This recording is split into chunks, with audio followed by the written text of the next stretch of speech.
오늘은 6월 30일 월요일이 되겠습니다. 오늘 우리 하나님께 드릴 찬양은 찬송가 517장입니다.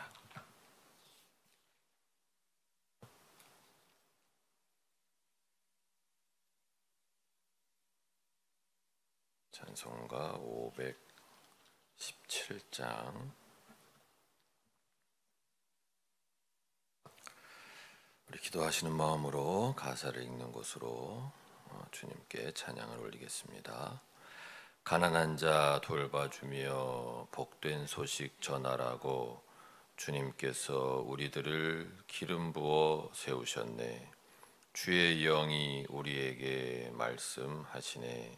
복된 소식 전파하라 명령하시네. 포로된 자 풀어주며 자유 얻게 하시려고 주님께서 우리들을 끝까지 보내시네. 주의 영이 우리에게 말씀하시네. 땅 끝까지 전파하라 명령하시네. 주님 사랑 온 세상에 본이 되게 하시려고 주님께서 우리들을 친구처럼 사랑하네. 주의 영이 우리에게 말씀하시네. 네 이웃을 사랑하라 명령하시네. 아멘. 기도드리겠습니다. 주님, 오늘도 우리에게 새날을 주시니 감사합니다. 오늘 이 하루를 우리 인생의 마지막 날처럼 살아갈 수 있도록 그렇게 매 순간순간에 집중하며 그 순간순간마다 함께 하시는 주님을 만나고 또 그 주님을 찾고자 하는 그 마음으로 오늘 하루 살아갈 수 있도록 도와주시옵소서. 오늘 우리가 만나는 그 사람이 어떤 사람이라 하더라도 그 사람에게 집중하여 그의 말을 들을 수 있게 하시고 그에게 주님의 은총이 나를 통해 스며들 수 있도록 주님의 은총의 수단으로 오늘 하루 살아갈 수 있도록 우리의 삶을 복되게 하여 주시옵소서. 그리하여 오늘 밤 우리가 잠자리에 들 때에는 오늘 하루 정말 잘 살았다. 감사합니다, 주님. 행복합니다. 그렇게 하루를 고백할 수 있는 귀한 날 되도록 인도하여 주옵소서. 함께 하시는 주님께 감사와 영광을 돌리며 우리 주 예수 그리스도의 이름으로 기도합니다. 아멘. 오늘 우리에게 주신 하나님 말씀은 여호수아서 제24장 25절부터 33절. 우리 여호수아서의 가장 마지막 부분이 되겠습니다. 제가 한 절 여러분 한 절 번갈아 가면서 읽는 것으로 성경 봉독합니다. 그날 여호수아가 세겜에서 백성들과 언약을 세우고 그들이 지킬 율례와 법도를 만들어 주었다. 여호수아가 이 모든 말씀을 하나님의 율법책에 기록하고 큰 돌을 가져다가 주님의 성소 곁에 있는 상수리 나무 아래에 두고 모든 백성에게 말하였다. 보십시오. 이 돌이 우리에게 증거가 될 것입니다. 주님께서 우리에게 하신 모든 말씀을 이 돌이 들었기 때문입니다. 여러분이 여러분의 하나님을 모른다고 할 때 이 돌이 여러분이 하나님을 배반하지 못하게 하는 증거가 될 것입니다. 여호수아는 백성들을 제각기 유산으로 받은 땅으로 돌려보냈다. 이 일을 마친 다음에 주님의 종 눈의 아들 여호수아가 죽었다. 그의 나이는 110세였다. 사람들이 그를 그가 유산으로 받은 딥나세라에 장사하였다. 그곳은 가하스산 북쪽 에브라임 산간 지방에 있다.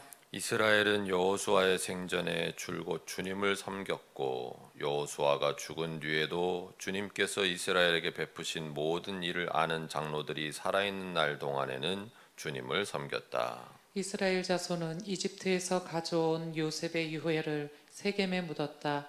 그곳은 야곱이 세겜의 아버지 하몰의 자손에게 금 100냥을 주고 산 땅인데 요셉 자손의 유산이 된 곳이다.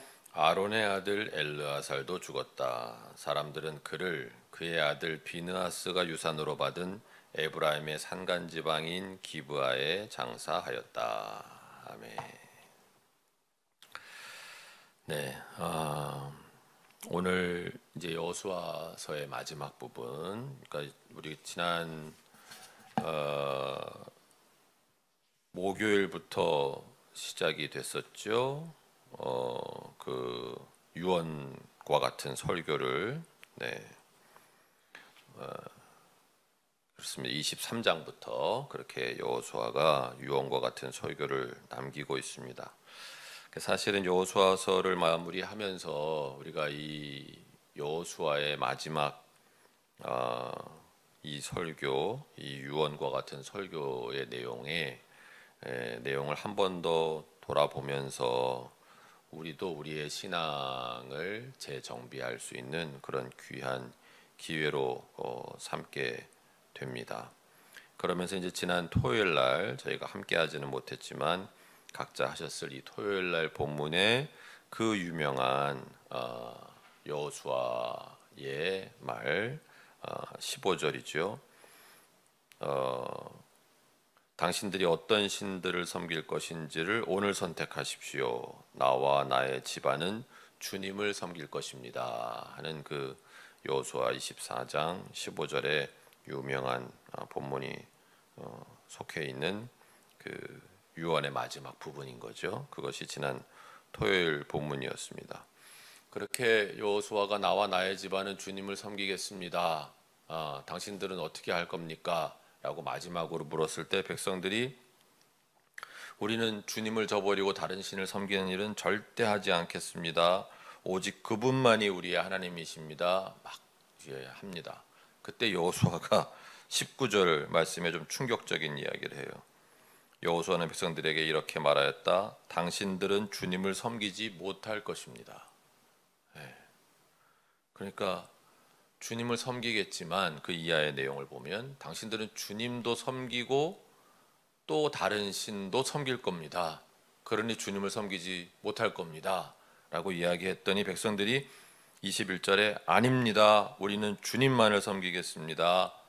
이렇게 이제 이야기를 해서 그래서 이제 오늘 본문에 여호수아가 25절에 백성들과 언약을 세우고 그들이 지킬 율례와 법도를 만들어 주었다. 이제 이렇게 말씀합니다. 그러니까 이 율례와 법도는 오늘 교재 각주에 나와 있는 것처럼 그 모세 오경의 율법을 이야기하는 게 아니라 여호수아의 이 시기에 또 거기에 추가가 됐다고 할까요? 그렇게 해서 이제 특별한 이런 상황 속에서 체결된 백성과의 약속 그것을 이제 기록을 했다 하는 말씀이고 재밌는 표현은 큰 돌을 가져다가 주님의 성소 곁에 있는 상수리의 나무 아래에 두고 이렇게 약속한 거를 언약의 증표로 삼는 일은 그전에도 있었던 일인데 제가 재밌다고 말씀드리는 건 뭐냐면 이 돌이 우리에게 증거가 될 것입니다.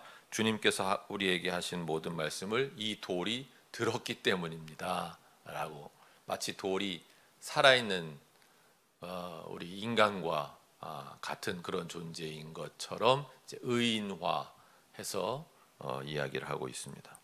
그러니까 그 돌을 볼 때마다 하나님과 우리 사이에 우리는 이런 특별한 언약을 체결했다.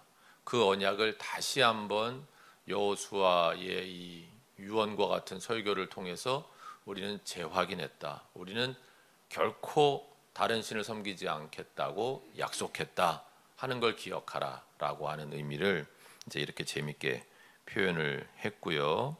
29절에 보시면 이 일을 마친 다음에 주님의 종 눈의 아들 여호수아가 죽었다. 그의 나이는 110세였다 그랬습니다. 여기 이제 이 주님의 종이라고 하는 표현이 이제 저도 읽으면서 가슴에 이렇게 턱 오고 살짝 이제 울컥했는데 이 주님의 종이라고 하는 표현을 우리는 요즘 너무 흔하게 쓰지만 이 주님의 종이란 표현은 모세에게만 붙여주던 표현인 거예요. 그리고 살아생전 여호수아에게 이 표현을 쓰지 않아요. 그런데 여호수아가 죽던 그때에 온 백성이 그분을 주님의 종이라고, 즉 모세의 반열에 올리는 거죠. 여호수아가 얼마나 신실하게 살아왔는지,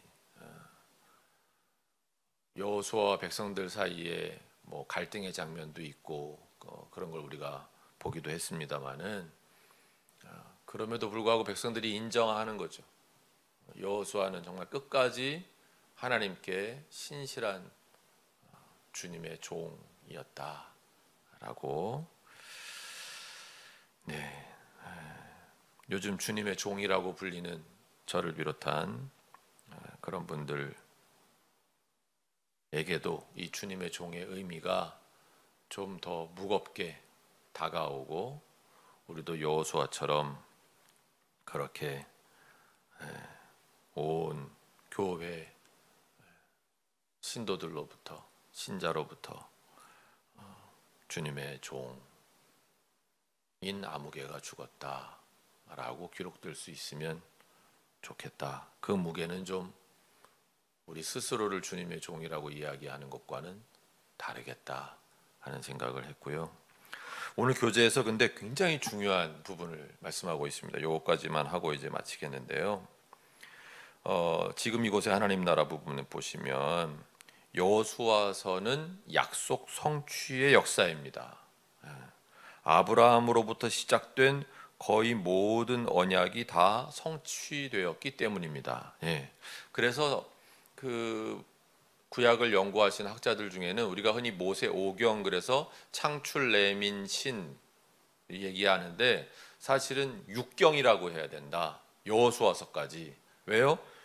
아브라함부터 창세기에서 시작된 그 약속이 여기 여호수아서까지 거의 다 성취가 되기 때문에 이 전체를 하나의 그 묶음으로 봐야 된다. 그래서 육경이어야 된다라고 주장하시는 학자들도 덜어 있는데, 그 말씀 드리는 건 아니고, 그러나 단 하나 아직 성취되지 않은 것이 있는데, 그것은 이스라엘이 온 세상의 복의 근원이 되는 것입니다. 그 창세기의 약속이잖아요. 이스라엘, 너의 자손이 온 세상의 복의 근원이 될 것이라고 아브라함에게 하신 그 약속은 성취가 아직 안 됐죠. 가나안 땅에 그들이 들어갔을 뿐이지 온 세상의 복의 근원이 되는지 안 되는지 지금 안 나타나 있단 말이에요. 그런데 이제 안타까운 건, 하지만 이스라엘 역사를 보면, 여기서부터가 중요해요. 하지만 이스라엘 역사를 보면 그들은 자신들의 땅을 얻은 순간부터 더 이상 위대한 꿈을 꾸지 않습니다. 온 세상의 복의 근원이 될 꿈을 꾸지 않아요. 여느 다른 나라들처럼 되는 것으로 만족할 뿐입니다. 다른 나라들처럼 되기만 하면 된다. 잘 먹고 잘 살고. 그래서 나중에 왕을 요구하는 것도 그거잖아요. 다른 나라들은 왕이 있어서 잘 먹고 잘 사는 것 같은데 우리는 왕이 없어서 요 모양 요 꼴인 것 같다고 왕을 세워달라고, 뭐 이런 식으로만 가는 거예요. 하나님께서 원하시는 건 온 세상의 복의 근원이 되라고, 하나님 나라를 이루라고, 그 미슈파트와 제다카를 이루는 나라를 만들으라고 그 가나안 땅을 주셨는데, 하나님께서 우리를 부르실 때도 여기서부터 이제 우리에게 적용할 부분이죠. 하나님께서 우리를 부르실 때도 그저 우리 한 사람의 복만을 원하지 않으십니다. 우리를 복되게 하실 뿐만 아니라 동시에 우리를 통해 많은 사람이 그 복을 누리게 되기를 원하십니다. 그렇죠. 우리가 복의 근원이 되기를 바라시지 우리만 복받고 잘 살으라고 우리를 부르신 게 아니다. 하지만 우리는 우리의 구원을 높이 찬양하면서도 이웃의 고통을 돌아보지 않습니다. 이웃에게 희망이 되는 모습을 보여주지도 않습니다. 이것이 구약 이스라엘의 실패였고 오늘 우리의 아픔입니다. 그렇죠. 우리가 받은 복을 감사하고 하나님께 영광을 돌리고 해야 하는 것이지만, 그러나 거기까지만 하고 우리 이웃의 고통을 돌아보지 않는다면 내가 어떻게 저분들의 복의 근원이 될까? 나 때문에 어떻게 하면 저분들도 이 어려움에서 벗어날 수 있을까? 내가 무슨 돈이 많으면 드리고 싶은데 돈이 없어요? 그러면 어떻게 하면 내가 저분들에게 위로라도 될까? 함께 해주는 것으로 위로가 될 수는 있잖아요. 내가 좀 물질적으로 여유가 있다면 또 그 물질을 사용해서 돕고, 내가 사회적으로 지위가 있다면 그 지위를 활용해서 그들을 도울 수 있는 방법을 찾고, 그들과 함께 할 수 있는 방법을 찾고, 그렇게 하지 않는 것이 이스라엘의 실패였다. 우리의 아픔이다. 그래서 오늘 하나님 나라 살기 부분에 아주 한 번씩 제가 말씀드리는 중요한 문장이 있죠. 나의 구원은 끝이 아니라 시작이다. 하나님이 나를 구원하신 것은 온 세상의 마지막 구원이 너야가 아니라 이제 내가 너를 구원하는 것으로 너로부터 구원이 퍼져나가기를 원한다. 네가 너의 이웃의 복의 근원이 되기를 원한다. 너 때문에 세상 참 살기 어려웠는데 그래도 살만한 세상이구나. 아직 세상에는 이렇게 좋은 사람들이 많이 있구나. 그걸 너 때문에 네 주변에 있는 사람들이 알게 되기를 원한다. 그것이 주님의 메시지임을 기억하고, 오늘 이스라엘이 반복했던 그 실패, 가나안 땅에 들어갔더니 이제 다 됐다. 하나님은 아브라함에게 온 세상의 복의 근원이 되게 하신다고 했는데 온 세상 그런 거 관심 없다. 옆에 있는 사람들, 오늘날까지도 옆에 있는 그 사람들하고 잘 지내기보단 계속 갈등을 만들고 전쟁을 일으키고 하는 모습에 그들의 실패가 있다. 우리는 같은 실패를 반복하지 말자 하는 것이 오늘의 메시지입니다. 오늘 기도하시면서 주신 말씀 생각하시면서 어떻게 하면 내가 이웃들에게 그래도 조금이라도 구원의 시작이 되고 조금이라도 복의 근원이 될까? 어떻게 내가 다가가면 좋을까?